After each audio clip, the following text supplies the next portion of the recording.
The level of disruption that is coming to businesses is gigantic, and the only way of building a moat is community. I'm Damian Horner, the co-founder of Real Vision, and in this 4-part series, I'm on a mission to explore why and how businesses should be thinking about making the transition to Web3. In episode 1, we looked at why Real Vision has started on this journey with Sui. Now, I want to meet companies who've already made the move. But first, let's go back to Raoul to understand the big picture and the wider opportunities that can come with building in Web3. So in the last episode, you talked about Real Vision's transition to Web3 and the benefits it's going to bring for the members. But help me understand how Web3 can help other businesses. Like, how does Web3 change the world and what opportunities does it bring? It changes the world in so many ways, but at its broadest level, you're breaking down barriers between businesses and their consumers, and they all become part of the same thing. So right now, businesses generally are built on like a push-only, I sell you something, you buy a product, and you either complain or say thanks, we'll buy something else. Yeah. But when you've got community as the core business model, you're now able to create and exchange value within that community. So let's say we take Taylor Swift. Taylor Swift's economy is so big that the Bank of England talked about the Taylor Swift effect, as did the Federal Reserve. So imagine then that you've bought her music, you've gone on tour, you've bought merch, you've been part of community exchanges, and you start earning points that allow you to get front row seats. Or maybe you've seen 4 of her concerts, 6 of her concerts on one tour. Well, the next tour, hey, you're going to get first dibs because you're a super loyal fan. So your fandom has created value. That will work for football clubs. It'll work for anything that has these large communities, cultural communities. It creates huge amounts of value and connection between fans, each other, and the creator. That's the creator economy that you hear a lot about. And does it have to be just about creator economies, or can it be any community where, I think of Nespresso. Nespresso buyers are pretty loyal and fanatical about Nespresso. They're not fans, but they feel connected to the brand and they're loyal to the brand. Do I have to be a fan, or can I just be a consumer who's loyal to that brand? Nespresso's a good one. Apple's another one. Everything I've got is Apple. Yeah. So I'm a very loyal Apple person. Do I get rewarded for that? No. If I did, I'm more likely to be even more loyal. So the incentive then is for brands to build closer relationships with their audiences, with their consumers. That are authentic, and let the community build relationships with each other. But that's just some of Web3. The whole finance industry is going to change too. How? We've talked about Does that this. change? Because again, there are creators, asset managers or fund managers, investors, community. That is one of the big parts of Web3. The other part is social media at scale. Social media is this melting pot of screaming voices of which you have no idea who people are. You could be a mod on Reddit, so you've been somewhat credentialized, but nobody else is rewarded. I can't tell whether Damian has really engaged in a community, given great ideas, people like what he does. If we can start attaching Web3 credentialization to what you do, you build status in a community, much like you do in all communities, the community you live in, your workplace. That becomes really interesting in itself, is what can you do at scale in Web3? Because you're also about to bring in all of these fake humans, which is AI. And they could add value too, but it needs to be proven that they add value.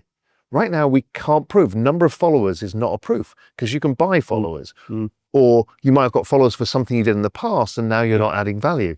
So there's so much that we can do that also protects us in this new AI world where we don't know who we're dealing with. What Raoul's saying there is that the arrival of Web3 isn't just about a new technology. It's actually a new way of thinking about the ways brands engage with their audiences. And a big part of this is a rebalancing of their relationship with one another, one where brands need to work much harder at enriching the experiences of their audiences by empowering them in all sorts of different ways, and where customers and audiences can engage much more deeply with the brands they love and be rewarded for doing so. Now, this all sounds like heady stuff, so I spoke to 4 companies who've already started down this track with Sui to try and understand what they do and how Web3 has changed the way they operate. Okay, Nikhil, thank you for joining us. We're really trying to understand the wave of Web3 that's about to hit the world and how companies are engaging with it. So just first of all, just tell us, what sector are you working in and what does your business do in a nutshell? One Championship falls in the sports and entertainment sector. We are one of world's largest martial arts organization. We differentiate from other MMA promotions by not only featuring just MMA. When you come to a One Championship event, you get Muay Thai, you get kickboxing, submission grappling. When you're inside a stadium, 20,000 people, right? 2 athletes going at it. You have pyrotechnics, you have lasers, LED screens. It's like a rock concert. We are a new video platform, short form video platform, where people post video responses to videos and anyone can monetize instantaneously.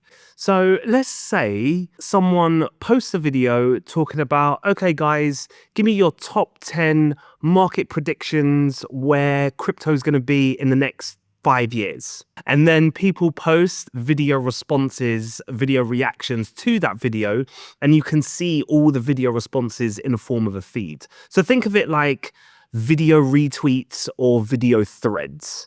We work in the movie industry and we work at the live end of it, the cinema and actually the going to the movies. We were the first theatrical subscription company. Sometimes people describe us as Netflix for movie theaters. You pay a monthly fee and go to the theaters as often as you want. So we focus on super fans and people who really go to movies as a lifestyle choice. Ryan, you're another business in a really exciting sector. Just tell us, what is that space and what is your business in a nutshell? Often people say crypto gaming or Web3 gaming, but we like to think of ourselves as just gaming. It is obviously in the Web3 space, using blockchain technology to enable players to have unique experiences, ownership, and everything that comes with that. Oh my goodness. Mixed martial arts events, video platforms, gaming, and movie communities. These are such diverse companies working across completely different sectors, and they're from all over the world. Singapore, Dubai, South Korea, New York.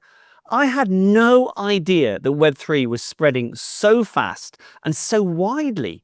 And I guess the obvious question is, what made these companies decide to build in Web3? What was the trigger for them to make that decision?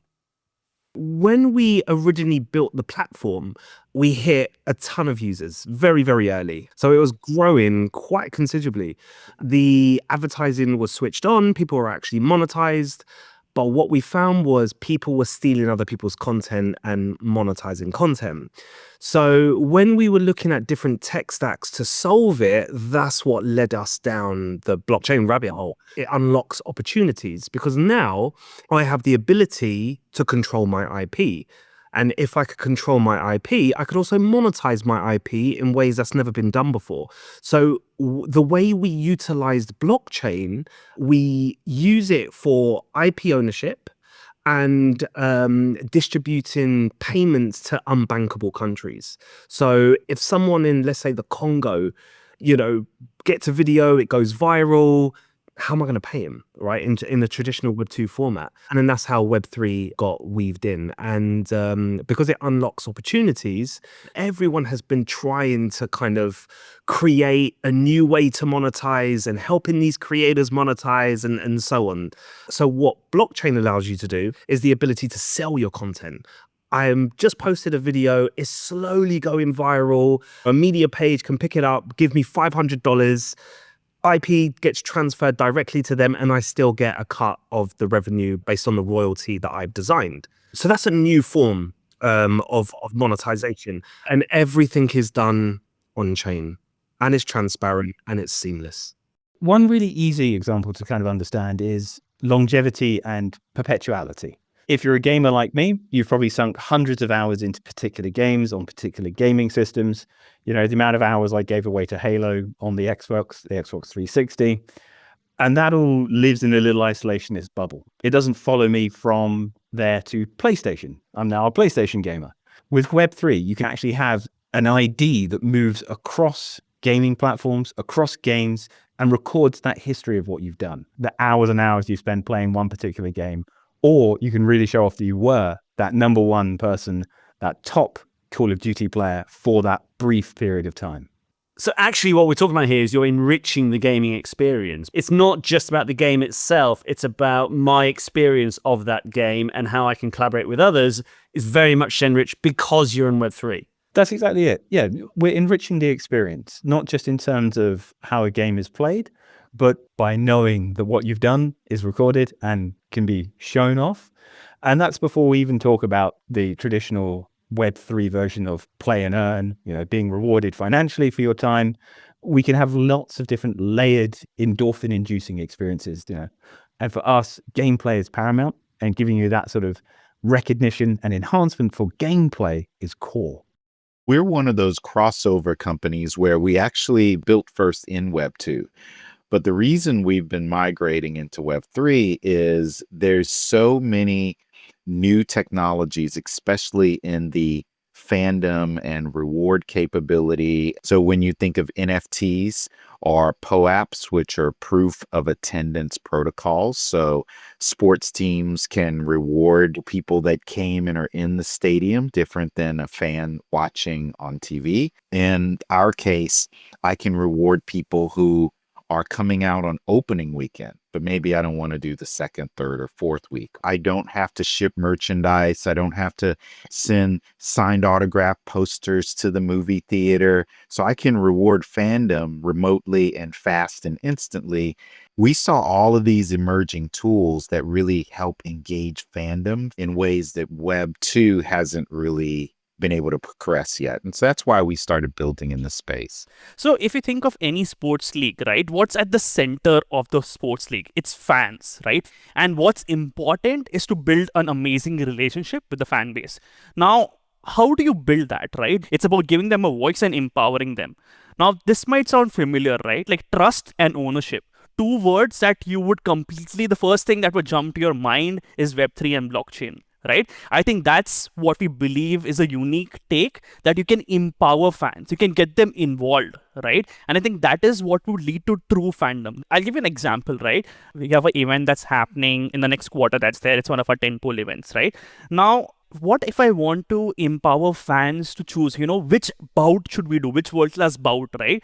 Now, if I did that in a very Web2 way, it's not transparent, right? How do you know behind the scenes? It's not me changing the numbers. With blockchain, it's fully transparent, right? There is trust.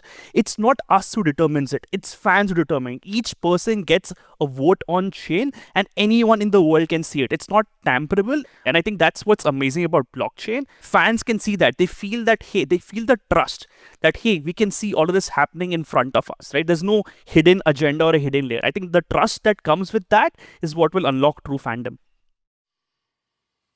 Trust and loyalty, user engagement, ownership of IP, payment systems, proof of provenance and authenticity, entirely new business models.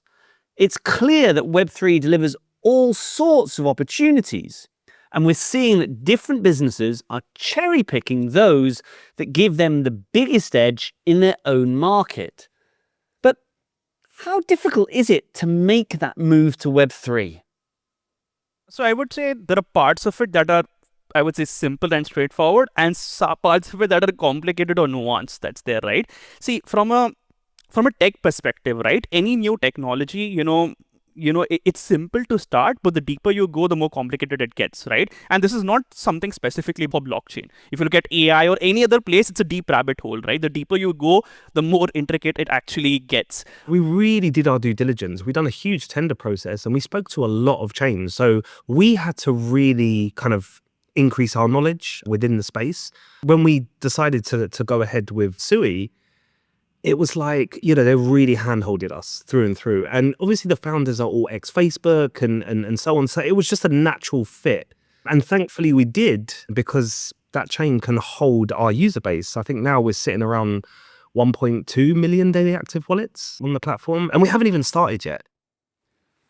It's actually very reassuring to know that moving to Web3 isn't a complete nightmare, and that companies like Sui will be by your side to help make it happen. It kind of feels like the tech hurdle isn't that big a problem, no more than any other tech upgrade. So if I'm interested in the idea of Web3 and I want to know whether it's right for my business, what should I be focusing on? I think, like any business, it needs to solve a problem. Before you even think about Web3, you think about the product. Now, Web3 is the future. It's the driving force that solves those problems. So if you can derive what core problem you're solving, there's like a million business ideas that blockchain solves for. In my honest opinion, you have to first think, what does Web3 do for you, right? It's not just about building Web2 businesses in a Web3 way. It's about how the transparency, the trust, all of these unique factors that are something specific to blockchain, how do they add value to the business, whoever is your consumer, right? I think that's really important to think about before you went out and did your adventures in this. As a startup and to kind of have the mindset of just, I'm going to make it a Web3 platform, I think that's the wrong way to go, right? Personally, it's a really, really, really forward-thinking tech stack that you have to integrate, just like AI, because it's efficient, it's cheap, and it solves problems. Don't do it just to do it. Do it because it makes sense. Is there something that I can enhance my customer's journey? Can I improve it or make it more engaging? I think the number one question that should always be asked is product fit. There's a lot of projects that launch out on Web3 because they just think, okay, we set up a Discord, we set up a Telegram, we get some people happy, we get some hype, and then we make a coin, and then we'll find out what we're actually doing later. It doesn't shake out very well for a lot of them that do that. So knowing that you have a product fit and a problem whose solution is enhanced or solved by Web3 and blockchain technology, that's what you have to do. After talking to the people within each of these businesses, what I took away was that the move to Web3 is actually a strategic decision. I came into this thinking that Web3 would be about coding and tech and software, but in reality, it's much more to do with how you want to engage with your customers and your suppliers. It's about deepening relationships. And that's about trust, loyalty, and authenticity, all of which are increasingly important. Indeed, they're essential in our new world of AI, fake news, social media-driven information, and bots. It seems that Web3 is the solution to exactly these problems, and the brands that get ahead of it will be the ones that win. The other thing that's come out of all this, and it's really taken me by surprise, is that I've been guilty, like many people, of thinking that Web3 was just for the creator economy. But in fact, it goes far, far beyond this, and it's much more about how we identify and connect with our audiences. As soon as I understood this about Web3, it felt like the big unlock, the insight that changes everything. So it's on that thought that I'll leave you with Raoul for the final word. I guess a big part of this is our definition at the moment of a creator leans towards the creative side of that phrase, but actually it's not necessarily that you have to be creative. And we think of fans or followers, but actually they could be customers or clients. It's just the relationship between these two parties is very different. It's kind of loyalty and appreciation. Yeah. You're creating a loyalty around the product or services that you've got if you're a corporate. And what you want to do is collapse all the barriers between you and your community. And it's scary for a brand because they really want to control Yes. But really, the community needs to be in control because they are the people who go out and tell the world about your products. The better you look after your 1,000 true fans or 10,000 true fans or 10 million true fans, the more they will thank you and will go out and sell for you. So you can collapse your marketing costs because you're not spending money on Facebook, Twitter, Google, hoping you reach somebody. You're going to reward people who are definitely going to tell their friends about you. This is kind of any business with a customer base has got to start thinking like this. Yes, but they need to make the leap that the community comes first and not their brand messaging, not what they think it is. So it's quite hard for people to jump the Web 2 to Web 3. But once you do, once you realize your community is everything, and that community is the only business model with a moat in a world of AI and a world of robotics, human-to-human connection is everything. Without it, you don't have anything, because every business, whether you're a brokerage offering crypto or futures or whatever, if you don't have a community, you're just a price. Yeah. You know, shall I go to the next experience? And with AI, you can build experiences super fast. So the level of disruption that is coming to businesses is gigantic. And the only way of building a moat is community.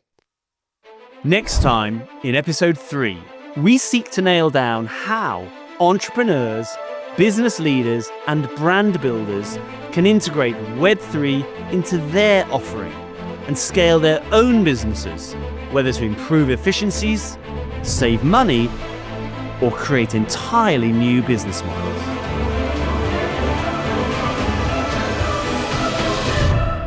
Hey, thanks for sticking around to the end. Look, if you enjoyed it, hit the subscribe button and check out the video here on the right-hand side. I'm sure you'll enjoy that one as well.